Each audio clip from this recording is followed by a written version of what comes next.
بسم اللہ الرحمن الرحیم۔ السلام علیکم ورحمۃ اللہ وبرکاتہ۔ نازیہ کی شادی کو تیسرا دن تھا۔ آدھی رات کے وقت آنکھ کھولی، شوہر کمرے میں نہیں تھا۔ نیچے منزل سے شور شرابے کی آوازیں آ رہی تھی۔ حیرت سے دوپٹہ سنبھالتی میں ٹیرس کے قریب گئی اور نیچے جھانک کر دیکھا تو دل تھام لیا، کیونکہ نیچے تو سب مرد و خواتین نے اپنے لباس۔ دوستو، آج جو واقعہ میں آپ کے سامنے پیش کرنے جا رہی ہوں، یہ ایک سچی کہانی ہے۔ لاہور میں رہنے والی ہماری ایک بہن کے ساتھ پیش آئی ہے یہ کہانی ہو بہو جس طرح اس لڑکی کے ساتھ پیش آئی۔ میں صرف اس لڑکی کا نام بدل دیا گیا ہے۔ نازیہ 3 بھائیوں کی اکلوتی بہن تھی۔ تینوں بھائی بڑے تھے اور نازیہ چھوٹی تھی۔ تینوں بھائی شادی شدہ تھے اور اپنے بیوی بچوں کے ساتھ علیحدہ گھروں میں مقیم تھے۔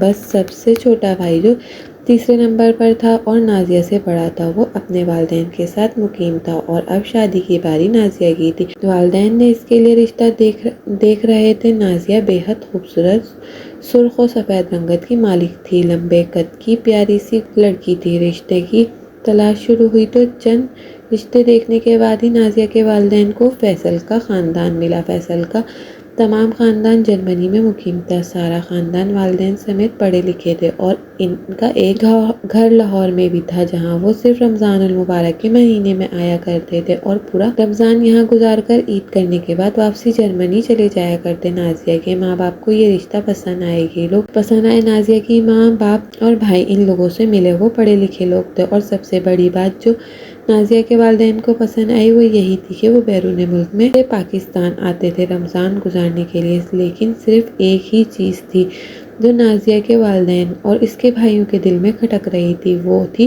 اکلوتی بہن کو، اکلوتی بیٹی کو بیرون ملک بھیجنا۔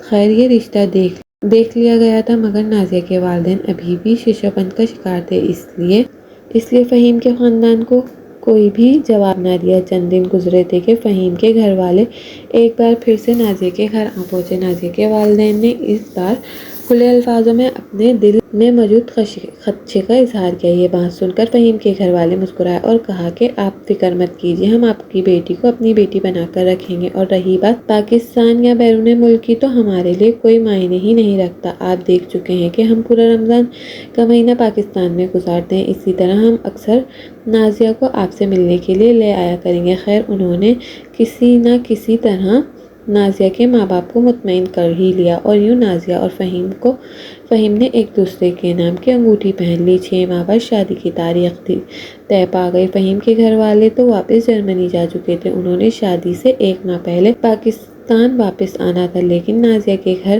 شادی کی تیاریاں خوب دھوم دھام سے جاری تھی۔ گوکہ فہیم کے گھر والوں نے صاف الفاظ میں جہیز لینے سے منع کر دیا۔ انہوں نے کہا کہ جب ہم نے پاکستان میں رہنا ہی نہیں تو جہیز کا کیا کریں، مگر نازیہ کے والدین نے بھی مختصر سا جہیز اپنی بیٹی کے لیے بنایا تھا، جو کہ وہ ساتھ لے جا سکے، جن میں کپڑے اور زیورات تھے، اور یہاں پاکستان میں نازیہ کے کمرے کے لیے فرنیچر بھی تھا۔ نازیہ کے والدین اور اس کے بھائیوں نے اپنی اکلوتی بیٹی کی شادی پر دل کھول کر خرچ کیا، اسے بڑی دھوم دھام سے رخصت کیا۔ نازیہ فیصل کے سنگ رخصت ہو چکی تھی۔ شادی کے بعد 15 دن تک وہ لوگ پاکستان میں ہی رہے۔ پہلے 15 دن میں تو بظاہر سب کچھ ٹھیک ہی معلوم ہو رہا تھا، اور پھر 15 دن بعد یہ ساری فیملی جرمنی کے لیے روانہ ہو چکی تھی۔ نازیہ بھی ان کے ساتھ ہی تھی۔ ایک طویل فلائٹ کے بعد یہ پورا خاندان جرمنی جا چکا تھا۔ گھر میں داخل ہونے کے بعد نازیہ نے گھر کا جائزہ لیا۔ فہیم کے ماں باپ اس کی بہن کے ساتھ نیچے والے پورشن میں رہائش پذیر تھے، جبکہ فہیم اور نازیہ کا رہنے کا انتظام اوپر والے پورشن میں کیا گیا تھا۔ نازیہ اپنے شوہر کے ساتھ اوپر والے پورشن میں آ گئی۔ نہا دھو کر سب کچھ دیر آرام کرنے کے لیے لیٹ گئے اور پھر یوں ہی رفتہ رفتہ دن گزرنے لگے۔ تقریباً جرمنی آئے ہوئے نازیہ کو تیسرا یا چوتھا دن تھا جب رات کے وقت اچانک اس کی آنکھ کھلی۔ آنکھ کھلنے کی وجہ شور شرابے کی آواز تھی۔ کمرے میں ہلکی سی روشنی۔ نازیہ اٹھ کر بیٹھ گئی۔ کمرے میں چاروں طرف نظر دوڑائی تو اس کا شوہر وہاں موجود نہیں تھا۔ نازیہ وہیں بیٹھے ہوئے اس شور شرابے کی آواز پر غور کرنے لگی اور سوچنے لگی کہ آخر یہ آواز کہاں سے آ رہی ہے۔ کچھ سوچتے ہوئے اور یہ دیکھنے کے لیے کہ آواز کہاں سے آ رہی ہے، نازیہ اپنے بستر سے نیچے اتری، کمرے کا دروازہ کھولا اور باہر نکل آئی۔ سیڑھیوں کے پاس ہو کر اس سے رینکنگ سے نیچے جھانکا تو شور کی آواز نیچے سے آ رہی تھی، لیکن نیچے نظر آنے والے منظر نے جیسے نازیہ کے قدموں کو جکڑ لیا۔ اس نے سانس اکھڑنے لگا۔ وہ حیران نظروں سے اور کھلی آنکھوں سے یہ منظر دیکھ رہی تھی۔ قدم واپسی پلٹنے سے بھی وہ انکار کر رہی تھی۔ وہ جیسے ہی اپنی جگہ جم گئی تھی۔ وہ حیران پریشان نظروں سے یہ سب دیکھ رہی تھی اور سوچ رہی تھی یہ کیا ہو رہا ہے؟ یہ وہی لوگ ہیں جو اتنے پڑھے لکھے ہیں اور اتنے دین کے قریب تھے کہ رمضان قرآن کے لیے پاکستان جایا کرتے تھے، تو یہ سب کیا ہے؟ اس نے ایک بار پھر سے نیچے نظر آنے والے بیہودہ منظر پر نگاہ دوڑائی اور پھر کانپتے ہوئے قدموں سے واپس اپنے کمرے کی جانب چلی گئی۔ بیڈ پر بیٹھ کر بہت دیر تک وہ اپنے دل کی بڑھی ہوئی دھڑکن کو بحال کرنے کی کوشش کر رہی تھی اور سوچتی رہی کہ آخر یہ کیا ہو رہا ہے؟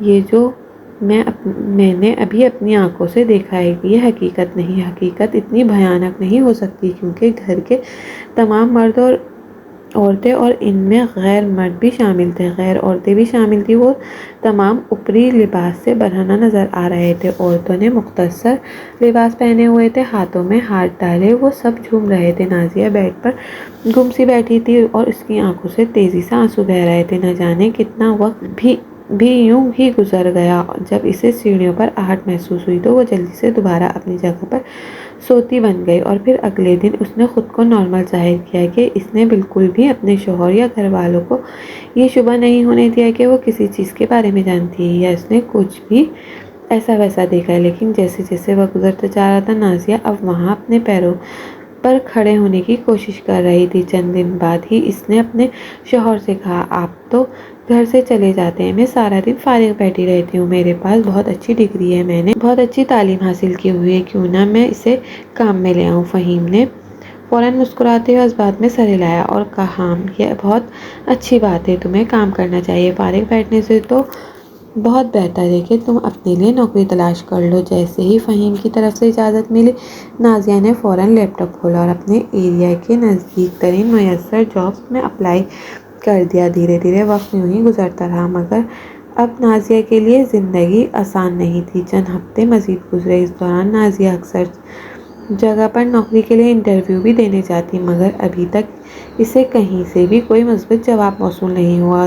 تقریباً 2 ہفتے ہی گزرے تھے کہ نازیہ کی زندگی میں ایک اور عجیب واقعہ پیش آیا۔ ایک رات جب وہ سونے کی غرض سے بستر پر لیٹ چکی تھی، مگر فہیم ابھی تک کمرے میں نہیں آیا تھا، وہ نیچے اپنے ماں باپ کے پاس بیٹھا تھا۔ نازیہ نے اس کا انتظار کرنا مناسب نہیں سمجھا، سونے کے لیے لیٹ گئی، لیکن کچھ دیر بعد کمرے کا دروازہ کھلا اور فہیم اندر داخل ہوا۔ اس نے نازیہ کو پکارا۔ نازیہ جو ابھی جاگ ہی رہی تھی، اس نے فوراً فہیم کی بات کا جواب دیا تو فیصل کہنے لگا، اگر تم جاگ رہی ہو تو نیچے آ جاؤ، ہمارے کچھ دوست کھانے پر جمع ہوئے ہیں، میں تمہیں ان سے ملواتا ہوں۔ یہ کہنے کے بعد فہیم نے نازیہ کی طرف ایک شاپر بڑھایا اور کہنے لگا، اس میں تمہارے لیے ایک نیا ڈریس ہے، بہت خوبصورت ہے، یقیناً تم پر بہت جچے گا، یہ پہن کر آنا۔ نازیہ نے فیصل کے کھڑے شاپر میں ہاتھ ڈالا اور اس ڈریس کو باہر نکالا، مگر ڈریس پر نظر پڑتے ہی نازیہ کا چہرہ شرم سے سرخ ہو چکا تھا، کیونکہ وہ نہایت بیہودہ لباس تھا۔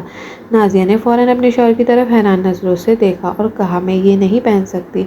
پہلے تو نازیہ کی بات سن کر فہیم کے چہرے پر سختی کے تاثرات ابھرے، مگر فوراً ہی اس نے خود پر قابو پاتے ہوئے کہا، چلو کوئی بات نہیں، جو لباس تم پہننا چاہتی ہو وہی پہن لو اور نیچے آ جاؤ، ہم سب تمہارا انتظار کر رہے ہیں۔ یہ کہنے کے بعد فہیم تو کمرے سے جا چکا تھا۔ نازیہ نے الماری سے ایک سادہ سا جوڑا نکالا، اسے پہنا، بالوں میں کنگھی کی اور بنا کسی میک اپ کے سیڑھیوں سے اتر کر نیچے آنے لگی، مگر سیڑھیوں کے درمیان میں ہی سے اسے اندازہ ہوا کہ نیچے بہت سے لوگ موجود ہیں، جن میں غیر عورتیں تو تھیں لیکن کئی مرد بھی تھے۔ یہ سب دیکھ کر نازیہ جھجک رہی تھی اور اسے اس دن کا منظر یاد آ رہا تھا۔ اس نے ایک جھرجھری سی اور سیڑھیوں سے نیچے اتری، تبھی فیصل مسکراتا ہوا اس کی طرف بڑھا اور اسے ساتھ لیے مردوں کی جھرمٹ کے پاس چلا گیا۔ ایک شخص اس کی طرف اشارے کرتے ہوئے کہنے لگا، hello sir, meet my wife Nazia. اس شخص نے نازیہ کی طرف ہاتھ بڑھایا، جسے نازیہ نے بے حد جھجکتے ہوئے تھام کر فوراً ہی چھوڑ دیا۔ کچھ لمحوں بعد فیصل وہاں سے جا چکا تھا۔ اب وہ شخص نازیہ کی طرف گور گور کے بے حد دلچسپی سے دیکھ رہا تھا۔ تھوڑی دیر بعد انگلش میوزک کی آواز گونجنے لگی۔ اس شخص نے اپنے ہاتھ میں پکڑا ہوا گلاس سائڈ پر رکھا اور جھومتا ہوا نازیہ کی طرف بڑھا۔ اس نے نازیہ کی کمر میں ہاتھ ڈالا اور نازیہ تڑپ کر پیچھے ہٹی۔ اس شخص کے منہ سے بدبو کے بھوپار آ رہے تھے۔ نازیہ بھاگتی ہوئی سیڑھیوں چڑھی، اپنے کمرے میں چلی گئی۔ وہ رو رہی تھی۔ کچھ گھنٹے اسے وہیں روتے ہوئے گزر گئے۔ جب فہیم کمرے میں داخل ہوا، نازیہ کی حالت دیکھ کر اس کے ماتھے پر بل پڑ گیا اور اس نے سخت لہجے میں کہا، یہ تم نے کیسا رویہ اپنایا تھا؟ آج اپنے رویے کو درست کرو۔ ہمارے گھر میں ایسی پارٹیاں روز کا معمول ہے۔ نازیہ نے حیرت سے اپنے شوہر کی طرف دیکھا اور پوچھا کہ وہ سب شراب پی رہے تھے۔ نازیہ کے شوہر نے حیرانگی سے اپنی بیوی کی جانب دیکھا اور کہنے لگا، ہاں بالکل، کیوں، یہ یہاں معمول کی بات ہے۔ نازیہ تیزی سے نفی میں سر ہلانے لگی، مگر فہیم اس کی طرف توجہ دیے بغیر واش روم کی طرف بڑھ گیا۔ اب نازیہ تیزی سے اپنے ذہن میں یہ سوچنے لگی کہ اسے کیا کرنا چاہیے۔ یہ گھر، یہاں کا ماحول، یہاں کے لوگ اس کے لیے آہستہ آہستہ خطرہ بنتے جا رہے تھے۔ وہ اسے بھی اس مکروہ دھندے کی طرف دھکیل رہے تھے جو وہ خود کر رہے تھے، مگر یہ سب نازیہ کو نہ تو سکھایا گیا تھا اور نہ ہی اس دلدل میں قدم رکھنے کو تیار تھی۔ ابھی وہ انہی سوچوں میں الجھی ہوئی تھی جب ایک روز اسے ایک کمپنی کی جانب سے ای میل موصول ہوا۔ اسے نوکری مل چکی تھی۔ نازیہ بے حد خوش ہوئی۔ پردیس میں آ کر پہلی خوشی تھی جو آج اسے ملی تھی، اور اگلے ہی دن اس نے نوکری کا آغاز کر دیا۔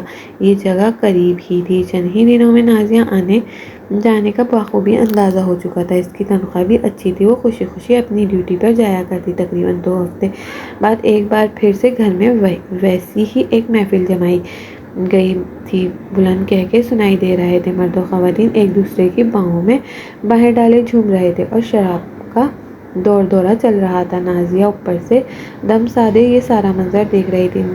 اس کی آنکھوں میں خاموشی سے آنسو بہہ رہے تھے۔ وہ مردہ قدموں سے اپنے کمرے میں چلی گئی۔ تبھی کچھ دیر بعد کمرے کا دروازہ کھلا اور فہیم نے اسے نیچے آنے کا اشارہ کیا۔ نازیہ نے نفی میں سر ہلا دیا اور اسے کہا کہ میں نیچے نہیں آؤں گی، مجھے یہ سب پسند نہیں۔ فہیم نے دانت پیستے ہوئے اسے کہا، تمہیں نیچے آنا ہی ہوگا، وہ سب ہمارے مہمان ہیں۔ وہ اپنی دقیانوسی سوچ ذہن سے نکال پھینکو۔ اچھی طرح تیار ہو کر نیچے آؤ، میرے باس تم سے ملنا چاہتے ہیں۔ نازیہ نے مضبوط لہجے میں کہا، میں نہیں آؤں گی، اگر مجھے مجبور کیا تو میں پولیس کو کال کر دوں گی۔ فہیم ایک دم چونک گیا اور کچھ لمحے خاموش نظروں سے اس کی طرف دیکھتا رہا، پھر کمرے سے باہر نکل گیا۔ نازیہ پڑھی لکھی تھی اور اچھی طرح جانتی تھی کہ وہ اپنے حقوق کا استعمال کیسے کرنا چاہتی ہے۔ وہ جانتی تھی کہ بیرون ملک میں بھی کوئی کسی پر سختی نہیں کر سکتا، پھر چاہے آپ کا باپ یا آپ کا شوہر ہی کیوں نہ ہو۔ پھر اسی رات گھر میں خوب ہنگامہ ہوا۔ محفل ختم ہونے کے بعد فہیم جب کمرے میں آیا تو اس نے دو ٹوک انداز میں نازیہ سے کہا، اگر تم میرے ساتھ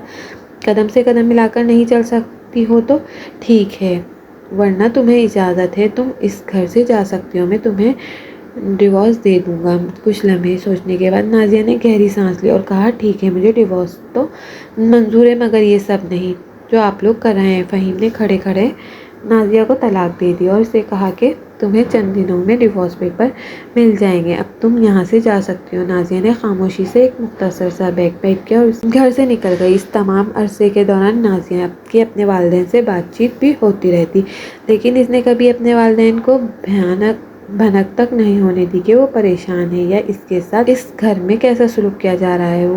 اس رات وہ فیصل کا گھر چھوڑ کر نکل آئی اور اس نے اپنی ایک دوست کے گھر کا رخ کیا جو آفس میں اس کے ساتھ کولیگ تھی۔ نازیہ اس کے گھر پہنچی۔ نازیہ نے مختصر سے اسے سب کچھ بتایا۔ اس لڑکی نے نازیہ کا خوش دلی سے استقبال کیا، رات اسے اپنے گھر میں رکنے کی جگہ دی اور اسے ہاسٹل کے بارے میں بھی معلومات مہیا کر دی جہاں نازیہ آرام سے رہ سکتی تھی۔ نازیہ کی اس دوست کا نام ملی تھا۔ ملی انگریز لڑکی تھی، مگر اس کے گھر والے بہت اچھے اور اخلاق کے مالک تھے۔ ملی کی ماں کو جب نازیہ کے بارے میں علم ہوا اور انہیں ساری بات بتائی گئی تو وہ بھی افسوس کا اظہار کرنے لگی، اور اگلے چند دنوں میں نازیہ نے ملی کے ساتھ مل کر ہاسٹل میں اپنے لیے ایک کمرہ بک کروا لیا۔ وہ کمرہ 3 لڑکیاں پہلے ہی شیئر کر رہی تھیں، اب ان کی چوتھی حصے دار نازیہ تھی، اس لیے نازیہ کو بے حد معمولی سا کرایہ ادا کرنا تھا۔ گو کہ نازیہ اب ایک طلاق یافتہ عورت تھی، مگر وہ مطمئن تھی، خوش خوش تھی کیونکہ وہ ایک دلدل سے باہر نکل چکی تھی۔ اب وہ صبح تیار ہو کر نوکری پر جاتی، شام کو واپس آتی، اپنی تنخواہ کو بہت سوچ سمجھ کر خرچ کرتی۔ وہ اپنی تنخواہ کا ایک بڑا حصہ بچا رہی تھی۔ اس دوران اکثر اس کے والدین سے فون پر بات چیت ہوتی۔ اس کے والدین فہیم کے بارے میں پوچھتے۔ نازیہ ہمیشہ کوئی نہ کوئی بہانہ بنا دیتی، مگر نازیہ کے والدین کو تھوڑا بہت شک ہو چکا تھا، کیونکہ اکثر جب بھی وہ اپنے والدین کو اپنی تصویر بھیجتی، وہ تصویر اکیلی پائی جاتی۔ ان سے بات کرتی تھی تب بھی فہیم ہمیشہ غیر موجود ہی ہوتا۔ یہ چیز اس کے والدین کو کھٹک رہی تھی۔ خود نازیہ بھی جانتی تھی کہ وہ بہانے زیادہ دیر تک نہیں چلیں گے۔ تقریباً 2 ہفتے گزر چکے تھے۔ نازیہ اکثر کام کے بعد ملی کے گھر چکر لگایا کرتی تھی۔ ملی کی ماں نازیہ کے ساتھ بہت گھل مل چکی تھی۔ انہوں نے ایک دن نازیہ سے پوچھا، اگر وہ شادی کرنا چاہتی ہے تو ہم سب مل کر اس کے لیے کوئی رشتہ ڈھونڈ سکتے ہیں۔ یہ بات سن کر نازیہ سوچ میں پڑ گئی، کیونکہ وہ جانتی تھی کہ اجنبی ملک میں تو وہ زیادہ عرصہ تنہا نہیں گزار سکتی، اور اپنے ماں باپ کو بھی تو کبھی نہ کبھی یہ بات بتانی پڑے گی۔ لہٰذا نازیہ نے ملی کی ماں کو شادی کے لیے رضامندی دے دی اور انہیں یہ بھی بتا دیا کہ وہ مسلم ہیں، لہٰذا کوئی اچھا مسلم رشتہ تلاش کیا جائے۔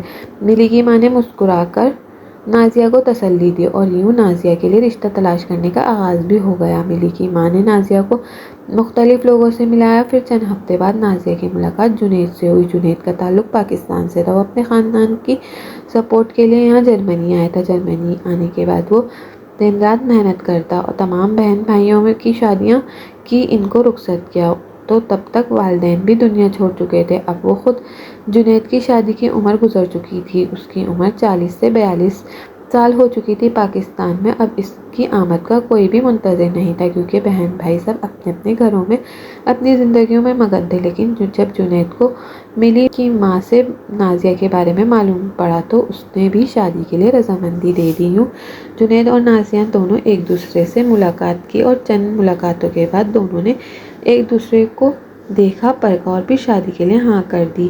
ملی کے خاندان کی موجودگی میں نازیہ کا نکاح جنید سے کر دیا گیا۔ جنید سے نکاح کے بعد نازیہ ہاسٹل سے جنید کے فلیٹ پر منتقل ہو چکی تھی۔ جنید سے نکاح کے بعد نازیہ اور فہیم پر مقدمہ درج کیا، کیونکہ وہاں باہر کے قانون کے مطابق طلاق کے بعد عورت شوہر کی جائیداد میں حصہ دار ہوتی ہے۔ چند ہی ہفتوں میں یہ کیس بھی ختم ہو چکا تھا اور نازیہ کو اس کا حق مل چکا تھا۔ اس کے بعد نازیہ نے اپنے ماں باپ کو اس تمام واقعے کے بارے میں بتایا، اور یہ سب سن کر وہ دم خود رہ گئے۔ ان کی لاڈلی بیٹی نے پردیس میں اتنی مصیبتوں اور آزمائشوں کو تن تنہا برداشت کیا اور ماں باپ کو خبر تک نہ ہونے دی۔ آج بھی نازیہ یہ سب کچھ یاد کرتی ہے تو مسکرا دیتی ہے، مگر وہ سوچتی ہے کہ شاید ان سب کا کریڈٹ اس کی پراعتماد شخصیت کو جاتا ہے اور اس کی تعلیم کو جاتا ہے۔ اگر وہ غیر تعلیم یافتہ ہوتی یا شاید وہ پردیس میں ایک قدم بھی تنہا اٹھا سکتی تھی۔ ناظرین، مزید اس طرح کی سبق آموز کہانیاں سننے کے لیے ہماری ویڈیو کو لائک کریں، شیئر کریں اور ہمارے چینل کو سبسکرائب کرنا مت بھولیں۔ شکریہ، اللہ حافظ۔